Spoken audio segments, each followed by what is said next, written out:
warahmatullahi wabarakatuh. Saya Huratul Aini dari Prodi Pendidikan Agama Islam di Universitas Hasyim Asy'ari. Di sini saya akan mengerjakan tugas UTS ujian tengah semester. Pertanyaan yang pertama yaitu konsep penelitian kualitatif. Penelitian kualitatif adalah prosedur penelitian yang menghasilkan data deskriptif berupa kata-kata yang tertulis maupun lisan dari orang-orang dan perilaku yang diamati. Pendekatan kualitatif yang digunakan dalam penelitian berimplikasi pada pengguna ukuran kualitatif secara konsisten. Secara konsisten artinya dalam pengelolaan data menyajikan atau memverifikasi serta mengumpulkan data. Tidak menggunakan perhitungan secara sistematis dan statistik, melainkan lebih menekankan pada kajian interpretatif. Proses penelitian kualitatif melibatkan upaya-upaya penting seperti mengajukan pertanyaan dan prosedur-prosedur pengumpulan data yang spesifik dari para partisipan atau para peneliti. Menganalisis data secara induktif dimulai dari tema yang khusus ke tema yang umum, khusus ke umum, dan menafsirkan makna data. Laporan akhir penelitian yang fleksibel. Siapapun yang terlibat dalam penelitian ini harus menerapkan cara pandang penelitian yang bermoral induktif, berfokus terhadap makna individual dan menerjemahkan kompleksitas suatu persoalan. Yang kedua yaitu prinsip kualitatif. Prinsip kualitatif itu ada 3. Yang pertama, metodologi kualitatif mengacu pada strategi penelitian yang memungkinkan peneliti memperoleh informasi tangan pertama mengenai masalah sosial empiris yang hendak dipecahkan. Yang kedua yaitu metodologi kualitatif. Metodologi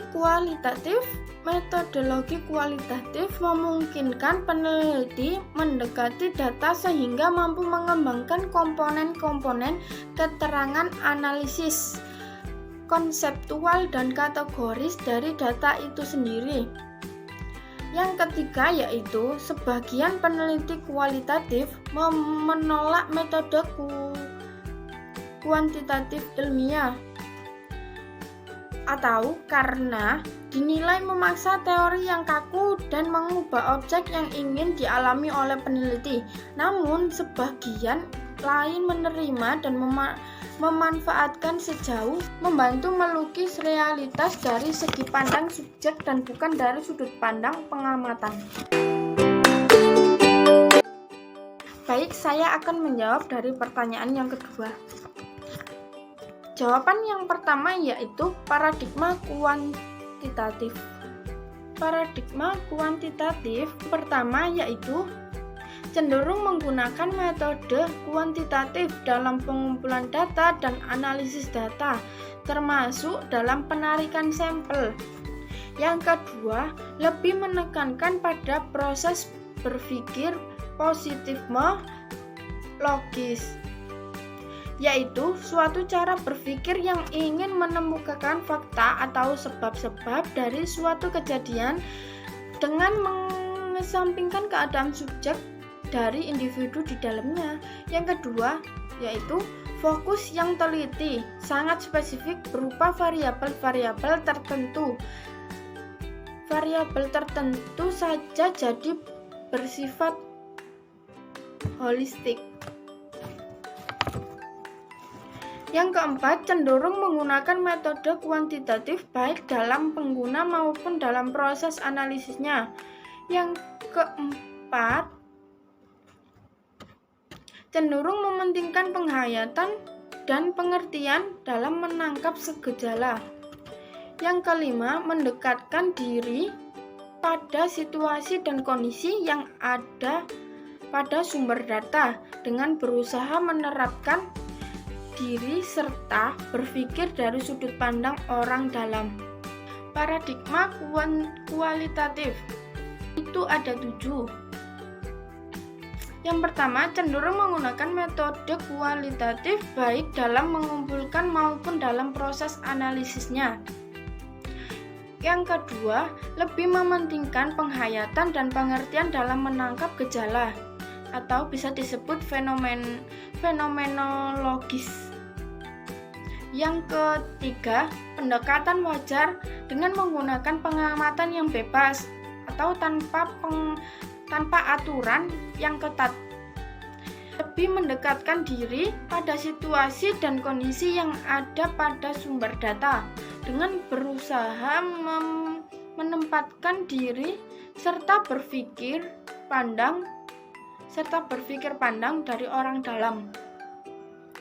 Yang keempat, bertujuan untuk menemukan teori dari lapangan serta deskriptif dengan menggunakan metode berpikir induktif, bukan untuk menguji teori hipotesis. Yang kelima, berorientasi pada proses dengan mengandalkan diri penelitian sebagai instrumen utama.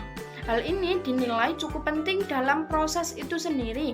Dapat sekaligus terjadi kegiatan analisis dengan pengambilan keputusan. Yang keenam yaitu kriteria data atau informasi lebih menekankan pada segi validitasnya yang tidak sengaja mencakup fakta konkret, juga informasi simbolik atau abstrak. Yang terakhir yaitu ruang lingkup penelitian lebih dibatasi pada kasus-kasus singular, sehingga tekanan bukan pada segi generalis, melainkan pada segi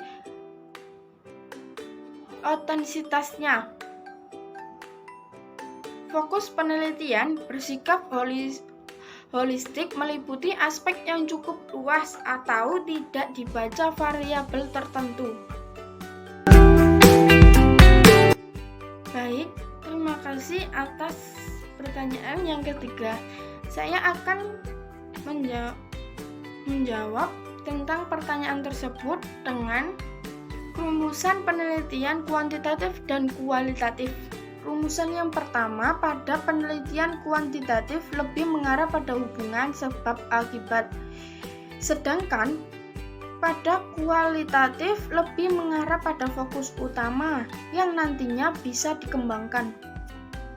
Yang kedua, menjadi masalah jawaban dari rumusan masalah penelitian kuantitatif adalah interval, sedangkan pada penelitian kualitatif ialah kata-kata yang sering muncul sehingga memiliki makna masalah pada penelitian, sudah jelas dan menjadi titik tolak ukur penelitian. Sedangkan pada kualitatif belum juga sehingga masih bisa dikembangkan. Yang ketiga, rumusan masalah pada penelitian kualitatif lebih menekankan pada apa yang ada pada realita di lapangan, sedangkan pada penelitian kuantitatif ialah menguji teori yang sudah ada. Rumusan masalah pada peneliti kualitatif akan terus berkembang selama penelitian, namun tetap sesuai rencana penelitian. Jika kuantitatif harus terpacu pada teori yang sudah ada. Baik, saya akan menjawab pertanyaan yang terakhir dari 4 soal. Perbedaan fokus penelitian di antara keduanya ialah jika kuantitatif dia bersifat menggunakan teori baru dan cenderung jika terdapat teori yang ditemukan akan menghapus teori lama. jika kuantitatif cenderung mengkaji teori yang sudah ada atau menyempurnakan teori yang sudah ada serta penelitian yang harus memakai teori-teori tersebut dalam penelitiannya. Di sini ada 5 kedudukan teori dalam penelitian kualitatif. Yang pertama yaitu teori mempersempit fakta yang perlu kita pelajari dengan menyederhanakan skala sosial yang rumit dan kompleks. Yang kedua, teori mengusulkan pendekatan penelitian yang memungkinkan untuk menghasilkan makna yang terbaik. Teori menyarankan sebuah sistem dalam penelitian untuk menemukan data yang klarifikasi merupakan dengan cara yang paling bermakna. Yang keempat yaitu teori merangkum apa yang diketahui tentang objek penelitian dan menyatakan keseragaman yang ada dan berada di luar pengamatan langsung. Yang terakhir yaitu teori dapat digunakan untuk memprediksi fakta yang lebih lanjut harus ditemukan.